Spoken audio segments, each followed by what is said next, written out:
Hello बच्चों, welcome to our channel जिसका नाम है गोपाल शर्मा क्लासेस। जो आज हम करने वाले हैं वो बहुत ही यूनिक चैप्टर है जो कि क्लास 11 से है। और जो चैप्टर का नाम है वो है एल्बर्ट आइंस्टाइन एट स्कूल, जो कि स्नैपशॉट की बुक से चैप्टर नंबर 4 है। बच्चों, बेसिकली एग्जाम के पॉइंट ऑफ व्यू से चैप्टर तो इम्पोर्टेंट है ही, और इसके अंदर कई क्वेश्चन बनते हैं जो मोस्टली ज़्यादातर एग्जाम के अंदर फिट होते हैं। और वन बाय वन हम जैसा कि हमारा पैटर्न है, हम सभी क्वेश्चनों को पढ़ेंगे और जितने भी क्वेश्चन होंगे उनका सभी का एक ही आंसर होगा। और वो जो आंसर होगा वो एग्जाम में भी आपके लिए सब चीज़ सारे क्वेश्चनों में वही क्वेश्चन फिट होगा। तो ज़्यादा ना टाइम वेस्ट करते हुए स्टार्ट करते हैं। सबसे पहले क्वेश्चनों को वन बाय वन पढ़ा जाएगा और उसके बाद उसका एक ही आंसर होगा जो कि एग्जाम में फिट होगा पूरी तरह। वीडियो स्टार्ट करने से पहले आपसे एक रिक्वेस्ट है, यदि आप वीडियो को टाइम पास के लिए देख रहे हैं तो आप इसे अभी छोड़ दीजिए, लेकिन अगर आप रियलिटी में कुछ सीखना चाहते हैं तो इसे अब से लेकर लास्ट तक जरूर देखें। तो स्टार्ट करते हैं वीडियो को, लेट्स स्टार्ट।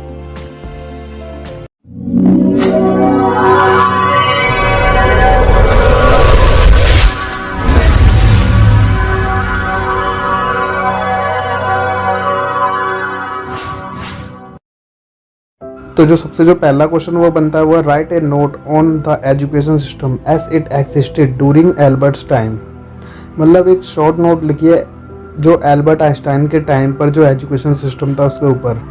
और जो नेक्स्ट क्वेश्चन बनेगा, या फिर school system often curbs individual talent, discuss with your knowledge about Einstein from the lesson.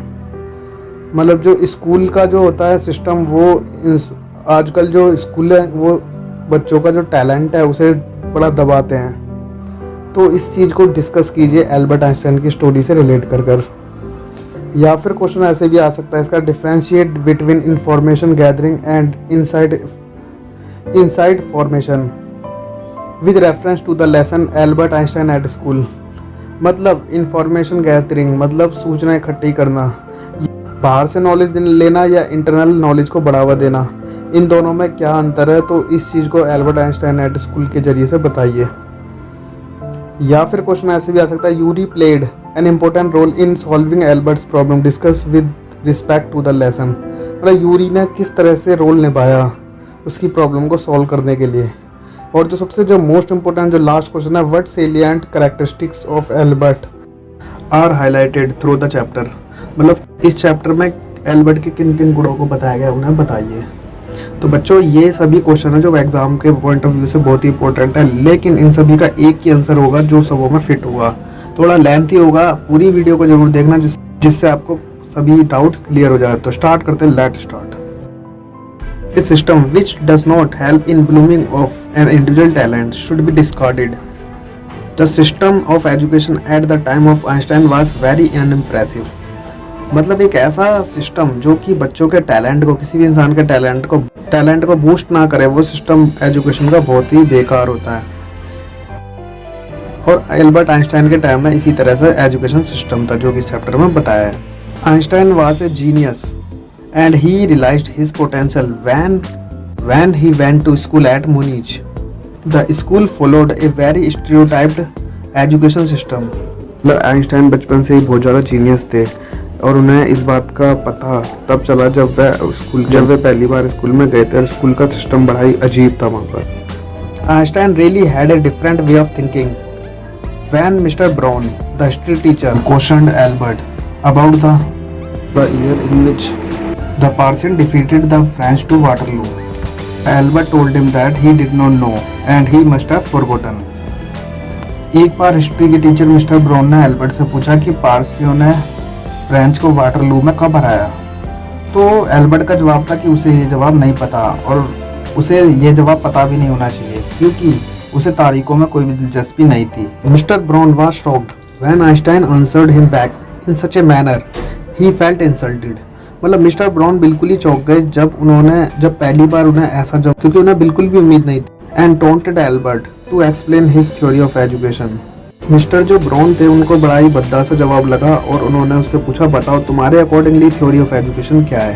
Einstein answered that he did not see any point in learning dates, instead he was interested in knowing why in a battle soldiers killed each other. Albert Einstein से history के बारे में कुछ पूछा तो उसका जवाब बड़ा अजीब लगा उन्हें। उन्होंने बोला कि तारीखें जो याद करना बड़ा बेवकूफ़ी वाला काम है। उन्होंने कहा कि तारीखों के बजाय अगर हम उस रीज़न को जाने कि क्यों एक सोल्जर दूसरे सोल्जर से लड़ता है और क्यों उन्होंने आपस में लड़ाई करी, आपस में जो क्या रीज़न था जिसके पीछे इतने बड़े बड़े वार हुए, उस रीज़न को जाने तो हिस्ट्री इंटरेस्टिंग है, वरना तारीखों को याद करने का कोई मतलब नहीं बनता। और ये बात जो है उन्होंने रियलिटी में ही बड़ी सीरियस बातें थी जो उस टाइम पे बचपन में कही थी। Albert told him that education should be about ideas and not facts. Albert ने जो उन्हें जवाब दिया वो था कि एजुकेशन हमेशा आइडिया के ऊपर होना चाहिए, ना कि फैक्ट्स के ऊपर होना चाहिए। He felt mugging up dates and events is just information gathering and it does not help in inside formation। उसने कहा कि ये जो हम तारीखों और घटनाओं के बीच में उलझे हुए हैं, इससे सिर्फ हम इंफॉर्मेशन मतलब हम अपनी नॉलेज को बढ़ा रहे हैं, लेकिन हमें अंदर से जो इंफॉर्मेशन आनी चाहिए, जो हमें अंदर से जो ज्ञान मिलना चाहिए, वो इससे नहीं मिलता। The teacher said that Albert was a disgrace to the class and that he disrupted the discipline with his unruly behavior। Teacher ने उसे बहुत ज़्यादा बेइज्जती की उसकी और बहुत उसे डांटा इस चीज़ के लिए, उसके अनरूली बिहेवियर के लिए, क्योंकि वो क्लास के अंदर सबसे यूनिक स्टूडेंट था और उसके जो आइडिया और कंसेप्ट थे वो सबसे हटके थे, इसलिए जो बात टीचर को बिल्कुल पसंद नहीं आती थी। ऐसे punishment he detained him for an extra period at school. और इसकी पनिशमेंट में उसे हमेशा उसे एक्स्ट्रा काम या कोई ना कोई पनिशमेंट जरूर मिलती थी। Albert did not like this school and he also wanted to leave it as soon as possible। He hated come back to his quarters because that also was not a peaceful place। मतलब Albert को अपना school बिल्कुल पसंद नहीं था और वो इसे जल्दी से जल्दी छोड़ना चाहता था, और उसे अपने जो घर आते थे जहाँ पर उन्हें क्वार्टर लिया था, जो उनका घर था, वो भी उन्हें बिल्कुल पसंद नहीं था क्योंकि वहाँ पर भी पीसफुल एटमॉस्फेयर नहीं था। His landlady beat up her children every day and was beaten up by her drunkard husband। मतलब क्योंकि उनकी जो मकान मालकिन थी, जो उनके जो घर में जहाँ पर वो रहते थे, वो डेली बच्चों को पीटती थी, और कभी कभी उनका जो ड्रंकार्ड जो हस्बैंड था, शराब पीने के बाद वो भी उसे अक्सर पीटा करता था, और वहाँ पर बड़ा ही शोर भरा वातावरण था जो कि उन्हें बिल्कुल पसंद नहीं था। There was a filth all around, और चारों ओर गंदगी थी वहाँ पर। Moreover, the landlady didn't let Albert play the violin, which he liked so much। और तो और उन्होंने उस लेडी ने एल्बर्ट को वायलिन, जो कि उनका फेवरेट था, वो भी बजाने नहीं देती थी, जो कि उन्हें बहुत पसंद था।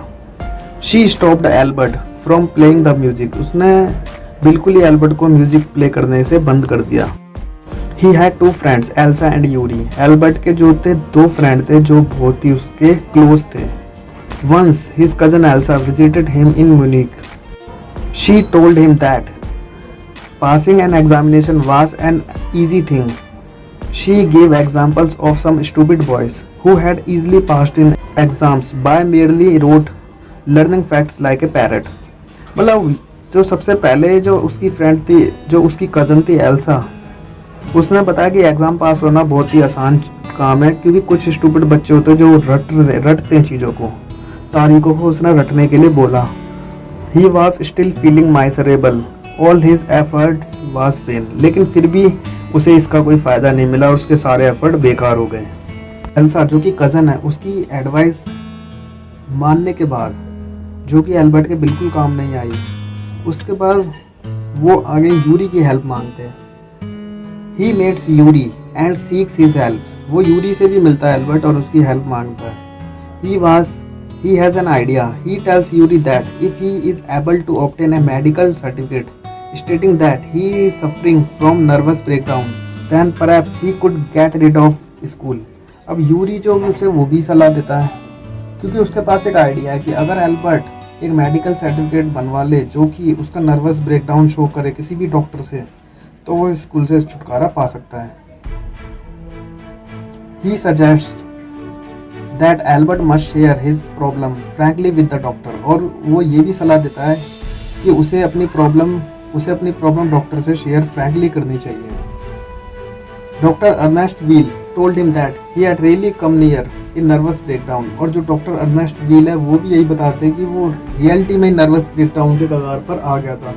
वो इतना ज़्यादा मेंटली टॉर्चर था कि बिल्कुल ही परेशान हो चुका था इधर दोनों तरफ के वातावरण से, because he was too worried about presenting his problems. Doctor Ernest understood his medical state and issued him the certificate. वो जब अपनी प्रॉब्लम बता रहा था एल्बर्ट, तो इतना ज़्यादा परेशान था कि डॉक्टर उसकी परेशानी को समझ गए और उन्होंने उसे सर्टिफिकेट इशू कर दिया। Yuri advises him to take a reference from the mathematical teacher before leaving the school. अब यूरी उसे ये भी सलाह देता है कि उसे स्कूल छोड़ने से पहले एक बार अपने मैथ के टीचर से भी कंफर्म कर लेना चाहिए। Mister coach in fact admired Albert and admitted that he could not teach Albert anymore। और जो मिस्टर कोच थे उनका जो नज़रिया था एल्बर्ट के प्रति बिल्कुल ये लगता, वो उसे यूनिक स्टूडेंट मानते थे, बड़ा ब्रिलियंट स्टूडेंट। वो ये तक यहाँ तक कहते थे कि वो इससे ज़्यादा उसे नहीं पढ़ा सकते। Instead he would like to learn from him, बजाय उसे सिखाने के वो खुद उससे कुछ सीखना चाहते थे। Albert was full of gratitude for his mathematics teacher. Albert बहुत ही ज़्यादा उनका सम्मान, बहुत इज्जत करता था अपने मैथ वाले टीचर की। Thus Albert received a recommendation from him to join an institute for higher education in mathematics। और मिस्टर कोच उसे सलाह देते कि उसे मैथमेटिक्स के हायर एजुकेशन का कोई दूसरा स्कूल ज्वाइन कर लेना चाहिए। Albert goes straight to the room of the headmaster with the certificate, hoping that he would be able to get a break from the school for some months। मतलब Albert अब इस बात से इतना खुश होता है मिस्टर कोच की कि वो सीधा प्रिंसिपल रूम में जाता है। और जैसे ही वो जाता है वहाँ पर, वो सोचता है कि उसे कुछ दिनों की जरूर छुट्टी मिल जाएगी। He was taken for a surprise। उसे बिल्कुल ही सरप्राइज होता है when the headmaster already expels him from the school due to his unruly behavior and disregard for education। और जैसे ही वो वहाँ पर जाता है उसे शौक लगता है, बजाय छुट्टियाँ मिलने के उसे स्कूल से हटा दिया जाता है, टर्मिनेट कर दिया जाता है, एक्सपेल कर दिया जाता है उसके अनरूली बिहेवियर और डिसरिगार्ड फॉर एजुकेशन, मतलब रूल फॉलो ना करने के कारण उसे स्कूल से निकाल दिया जाता है। Now Albert was happy to leave the school where he had spend 5 miserable year. और अब एल्बर्ट बिल्कुल खुश हो जाता है। वो ये सोचता है कि उसके जो वो चाहता था वही उसके साथ हुआ। वो स्कूल छोड़ना चाहता था क्योंकि 5 साल उसने बड़ी परेशानी से काटे थे और उसके साथ यही हुआ। And finally he goes to Milan and join another school. और फाइनली वो मिलान जाते हैं और वहाँ पर दूसरा स्कूल ज्वाइन करते हैं। The whole world knows his journey thereafter. और उसके बाद तो उनकी जर्नी जैसी थी उसे पूरा वर्ल्ड ही जानता है। तो बच्चों इस तरह से चैप्टर यहीं पर ही खत्म होता है। बेसिकली शॉर्ट में जो इसकी स्टोरी ये है, एल्बर्ट के बचपन की कहानी है कि बचपन में एल्बर्ट जो होता है बड़ी यूनिक माइंड के साथ, स्टार्टिंग से ही उनका माइंड था और उन्होंने जो उनकी जो थ्योरी ऑफ रिलेटिविटी है वो अभी तक फेमस है और वो बिल्कुल यूनिक आइडिया उन्होंने दिया था। लेकिन अक्सर होता क्या है कि जिस किसी को जो कोई भी इंसान जिंदगी में तरक्की करता है, लाइफ में जिसको जितनी ऊंची सक्सेस मिलती है, उसके पीछे हार्ड वर्क भी बहुत ही ज़्यादा होता है, उसका क्रिटिसिज्म भी बहुत ज़्यादा होता है। ये इस चैप्टर के अंदर बताया गया क्योंकि बचपन से ही उनको जो थे स्कूल के अंदर से भी अक्सर उन्हें बड़ा मेंटली डिस्टर्ब किया जाता था। मैथ के जो टीचर थे उनका नज़रिया उसके प्रति बिल्कुल डिफरेंट था। वो सबसे उसे ब्रिलियंट स्टूडेंट मानते थे, अपने से भी ऊपर उसे स्टूडेंट मानते थे और एल्बर्ट भी उनको बहुत ही ज़्यादा मानता था। और उन्हीं टीचर ने उसे सलाह दी कि वो institute of higher education in mathematics join करे। और जैसे ही एल्बर्ट ने उनकी ये बात मानी तब से उनकी लाइफ पूरी तरह चेंज हो गई। और जिस स्कूल से उन्हें निकाला गया बाद में वो स्कूल काफ़ी ज़्यादा पछताया होगा। तो बच्चों इस तरह से चैप्टर यहीं पर ही ख़त्म होता है। इससे हमें ये सीख मिलती है कि हमें अपने इंटरेस्ट की ओर भागना चाहिए, बजाय हमें इंटरेस्ट को ही अपना करियर बनाना चाहिए, बजाय दूसरों के बताए हुए रूलों पर चलकर। तो बच्चों फिलहाल के लिए चैप्टर यहीं पर ख़त्म होता है। कोशिश यही की है कि इस चैप्टर को कम टाइम में ज़्यादा से ज़्यादा डिटेल्स में बताई जाए। और अगर आप सभी क्वेश्चनों की बजाय ये भी क्वेश्चन याद करोगे तो भी आपको कोई प्रॉब्लम नहीं होगी। बच्चों एक वीडियो बनाने में काफ़ी टाइम लगता है, तो अगर आपको इस वीडियो से कुछ फ़ायदा हो या कुछ भी आपको बेनिफिट लगता है तो आप इसे लाइक कर सकते हैं, दोस्तों के साथ शेयर भी कर सकते हैं। तो मिलेंगे नेक्स्ट वीडियो के साथ जो कि बहुत ही जल्दी आएगी। टिल देन हंसते रहिए, मुस्कुराते रहिए, देखते रहिए Gopal Sharma classes. Good bye.